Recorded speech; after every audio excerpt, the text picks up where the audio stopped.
Shalom, Sibuntul Kimotere dari Pembelajaran Bahasa dan Sastra Makassar, anak-anak Kuniaka Resemasion, khusus Resemasion Makassar, khususnya Kalasa Sampulo Sere, Siagang Kalasa Sampulo Rua.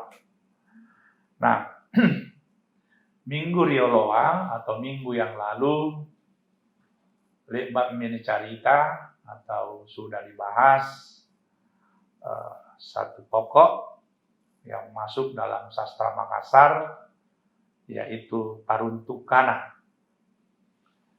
Nah,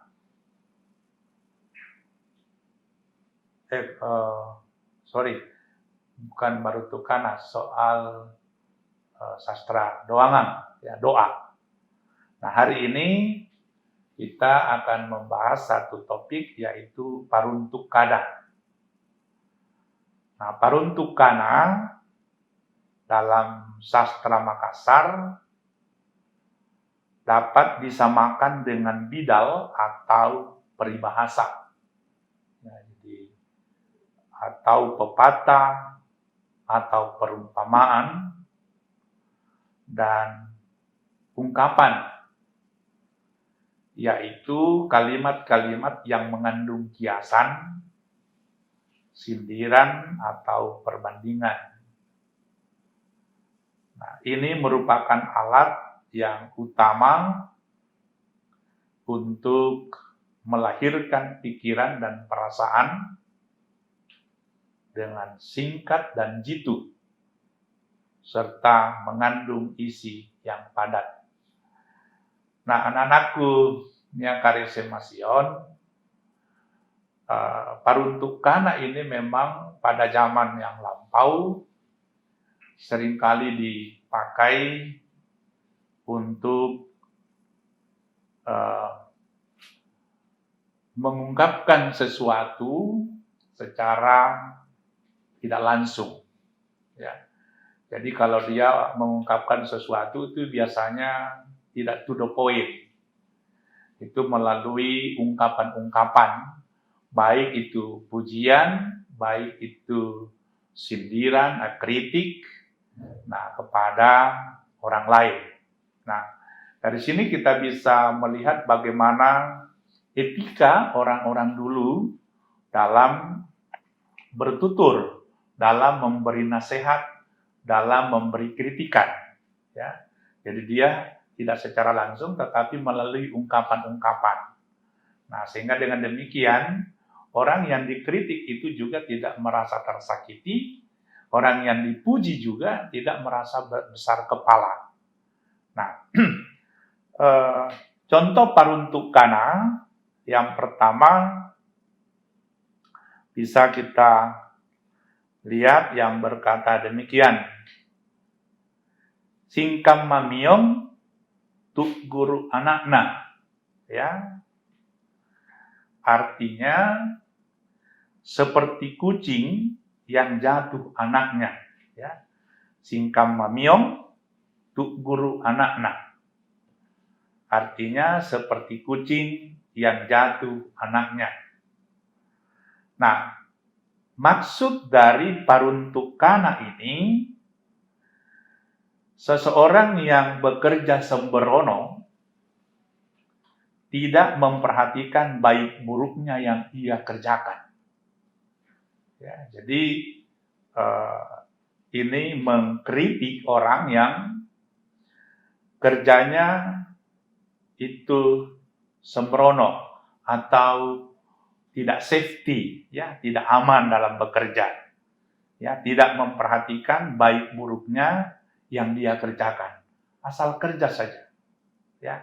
Nah, itu Paruntukana yang pertama. Paruntukana yang kedua atau contoh Paruntukana yang kedua, manredongi taitedong, ya. Tahu itu dongi? Dongi itu burung pipit yang biasa makan padi di sawah. Itu namanya dongi, ya. Ada juga yang menyebut rongisi, ya, tapi itu sama, dongi semua. Ya. Artinya makannya seperti burung pipit, tetapi kotorannya seperti tai kerbau. Nah,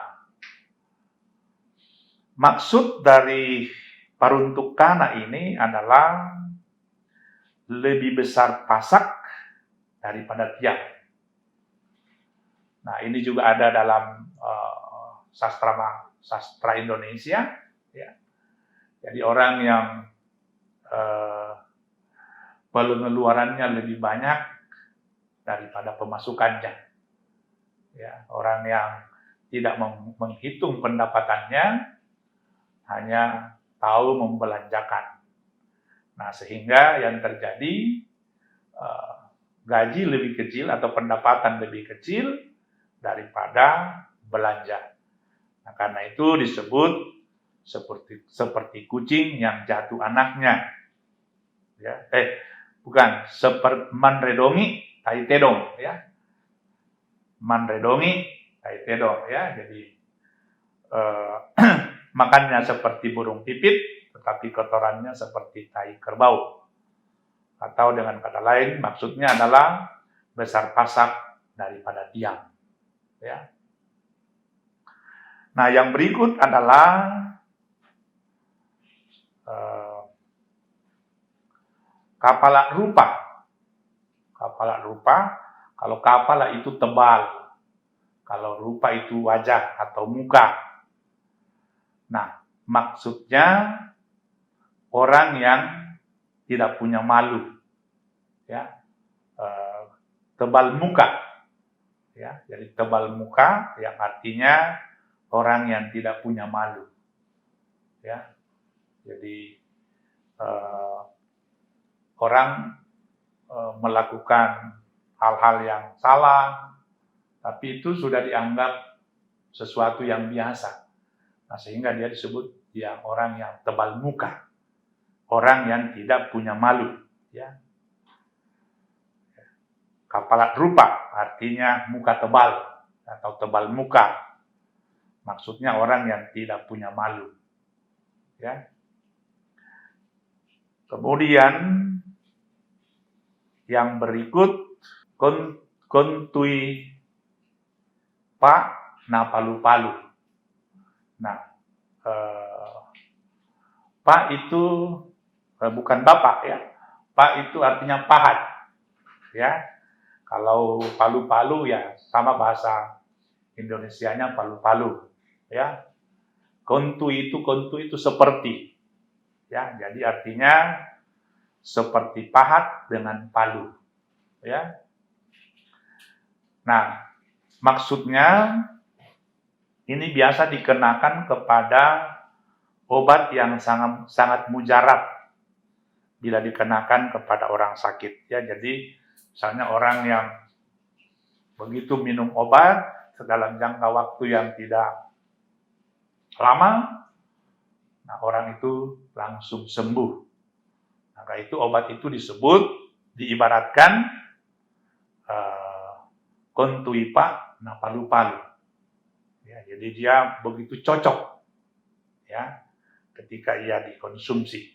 Jadi kalau dia dikonsumsi obatnya, nah orang yang mengkonsumsi itu dalam jangka waktu yang tidak lama langsung sembuh, ya. Nah, itu disebut dengan kontuipa na palu-palu. Nah, yang berikut kamai rappo ni puerua. Nah, artinya seperti pinang dibelah dua. Maksudnya bagaikan orang yang bersaudara kembar sulit dibedakan. Ya, jadi dia tidak kembar, ya, tapi dia memiliki kemiripan yang sama. Nah, karena itu dia disebut kamai rappo ni puerua, ya, seperti pinang dibelah dua. Nah, jadi dia memiliki kemiripan yang hampir sama. Ya, meskipun dia tidak kembar. Ya, mungkin dia bersaudara atau mungkin dia orang lain, tapi dia memiliki wajah yang sama, hampir sama, sifat-sifat yang hampir sama. Nah, orang yang seperti itu dalam paruntukana disebut kamairapo nipuerua. Artinya seperti pinang dibelah dua. Maksudnya bagaikan orang yang bersaudara, kembar sulit dibedakan. Ya. Nah, anak-anakku niakar Sion, sika memerong pelajaran ta lewat tua, ini bahasa kita tentang paruntukana. Nah, disambungi minggu labat tua dengan pelajaran marahin yaitu kelong. Jadi sika memerong pasti pantan watua pasti buntul kipole minggu labat tua bisa-bisana katengasing nyesare ki buku magasing batu dikarai Isa malak dirita atau Yesus. Nah, kuleki si buntulu motere. Salam, sampai jumpa minggu depan.